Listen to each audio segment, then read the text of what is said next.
Police আসলে কোন পথে চলবে? পুলিশ যখন অ্যাকশনে যায় তখন পুলিশকে ট্যাগ দেওয়া হয়। এই ট্যাগ এখন আওয়ামী লীগের ট্যাগ দেওয়া হয় যে স্বৈরাচারের দালাল অথবা দোসর।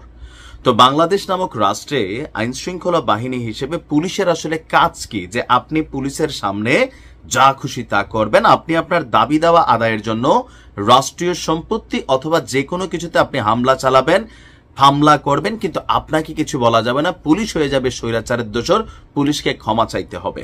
কথা বলছি ডিসি মাসুদ সাহেবকে নিয়ে ওঠা এই মুহূর্তের বিতর্কটায়। দেখেন, চুপ করে আর থাকতে পারলাম না। উইথ ডিউ রেসপেক্ট আমাদের যারা আন্দোলনকারী আছেন তাদের প্রতি, পুলিশ নামক বাহিনীটার এই দেশের নির্দিষ্ট কিছু কর্মকাণ্ড আছে। এখন 5ই আগস্ট পরবর্তী সময়ে বা 5ই আগস্টের এই সময়টাতে পুলিশকে মাইরা ঝুলানোর যে দৃশ্যগুলো, এগুলো পুলিশের নৈতিক মনোবল নষ্ট করে দিয়েছে।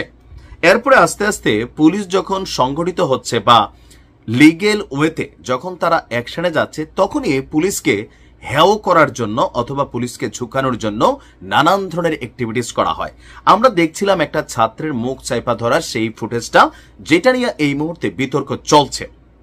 তো এই ছবিটা আমাদের ডিএমপি প্রথমে চাপের মুখে পড়ে এআই কর্তৃক জেনারেটেড বললেও ছবিটা কিন্তু রিয়েল। পরবর্তী সময় ফটো সাংবাদিক যারা তারা বলছেন বা ফুটেজ বলছে, কিন্তু এই ছাত্রটারও কি কোনো দোষ ছিল না? সে যে একজন পুলিশের ঘেডির দইরা এরকম মোসরা দিছে, ওইটা কি দোষ না? এখন আপনি যখন জাতি ভাই হিসাবে একজন পুলিশের উপর ঝাঁপাই পড়বেন, বাকি পুলিশরা আপনাকে ছাইরা দিবে, এত ভদ্র পুলিশ তো এই দেশের নাই। আবার পুলিশ যদি এত ভদ্র হয়, পুলিশকে মাইরা মাইরা ঝুলাই দেওয়াও এই দেশে অসম্ভব কিছু হবে না। এখন আমাদের ডিসি মাসুদ সাহেব যে কথাটা বললেন, যদি আমি আইন ফলাইতে যাই তাহলে তো ভাই দেশে থাকা যাবে না। এখন পুলিশের এত বড় একজন ঊর্ধ্বতন কর্মকর্তার যদি মেন্টালিটি এরকম হয় যে এখানে গতকালকে যা হয়েছে বা মাঝে মাঝে বাংলাদেশের আন্দোলনগুলোর প্রেক্ষাপটে সরকার সমর্থিত অথবা সরকারের গ্রিন সিগন্যাল আশীর্বাদ পুষ্ট তারা যারা যখন আন্দোলনে যায়, তখন আমরা পুলিশের যখন বিতর্কিত ভিন্ন ভূমিকা দেখি, তখন আবার এই প্রকৌশলী শিক্ষার্থীদের উপর মুখ চাপার ভিডিওতেও মানুষের মধ্যে প্রশ্ন জাগে। এখন আমরা পুলিশ আসলে করবে কি? পুলিশের যেই ভূমিকাটা, এখানে পুলিশ পালন করতে গেলেও ঝামেলা, না করতে গেলেও ঝামেলা। একটা রাষ্ট্রের স্থিতিশীলতার জন্য আইন শৃঙ্খলা বাহিনী পুলিশের ভূমিকা অপরিহার্য। এখন যদি আইন ফলাইতে যায় তাহলে কি হবে? ডিসি মাসুদ সাহেব বলছিলেন বাংলাদেশ ছেড়ে চলে যেতে হবে। রাইট নাও এটাই হবে, কারণ আপনি যেই দলের বিরুদ্ধে, যেই গোষ্ঠীর বিরুদ্ধে আপনি অবস্থান নেবেন, ওই গোষ্ঠী যদি সরকারের আশীর্বাদ পুষ্ট হয় অথবা মব সৃষ্টিকারী গোষ্ঠী হয়, এদেরকে ছাড়াইতে কখনো সমন্বয়করা, কখনো বিএনপির নেতারা, কখনো জামাতের নেতারা অথবা কখনো উপদেষ্টারা ফোন করবেন। তাহলে পুলিশ নির্বিঘ্নে কিভাবে ডিউটি করবে? এই মুহূর্তে শুধু একটা দলের নেতাকর্মীদেরকে ধরলে পুলিশ ডিস্টারবেন্স হয় না, সেটা হচ্ছে আওয়ামী লীগ। এছাড়া আপনি যখন যেখানে যারাই ধরবেন, ভাই একটা ইউনিট হিসেবে চলে আসছে স্টুডেন্টদের আন্দোলন। ভাই স্টুডেন্টদের পড়ালেখা তো আছে নাকি? এই দেশে 5ই আগস্ট পরবর্তী সময়ে মনে হয় যে এই দেশে স্টুডেন্টদের আন্দোলন ছাড়া আর কোনো কাজ নাই। এই দেশে মূলধারার শিক্ষা কোন লেভেলে গেছে সেটা জরুরি না, শুধু আন্দোলন। মানুষ রাজপথে কতটা বিরক্ত সেইটা মানুষের বোঝার, মানে আমাদের ছাত্রদের যৌক্তিক অযৌক্তিক আন্দোলন, এগুলোর ব্যাপারে ডক্টর মোহাম্মদ ইউনূসের ভূমিকা কি বা তার প্রশাসনের ভূমিকা কি?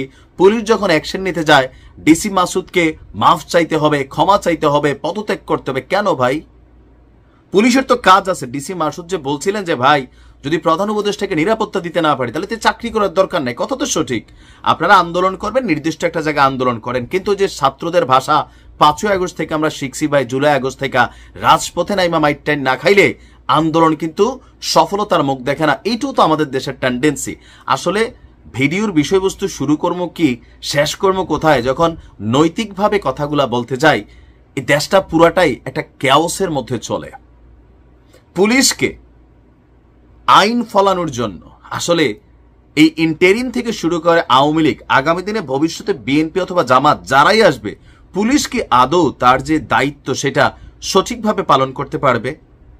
অপরাধী কোন দলের সেইটা বড় কথা না, অপরাধীকে গ্রেপ্তার করো, এই ন্যায় নীতি পুলিশ কি ফলাইতে পারবে? এখন পুলিশ করবে কি আসলে? পুলিশ কারা? আমার আপনার পরিবারের মতন সাধারণ পরিবার থেকে উঠে যাওয়া কোনো ব্যক্তিরাই কিন্তু আসলে পুলিশের কর্মচারী হিসাবে তারা কাজ করে। যে কোনো সময় পুলিশের বিরুদ্ধে বিভিন্ন জায়গায় আমরা মব তৈরি হতেও দেখি। এগুলা সবকিছু নতুন দৃশ্য। এখন পুলিশ শক্ত হলেও ঝামেলা, নরম হইলেও ঝামেলা। পুলিশ পড়ছে মাইন কার্ড চিপায়, যাবে কোথায়? আমি নিজেও জানি না এটার সমাধান কি। তবে আইন শৃঙ্খলা বাহিনীকে তাদের কাজ করতে দেওয়া উচিত।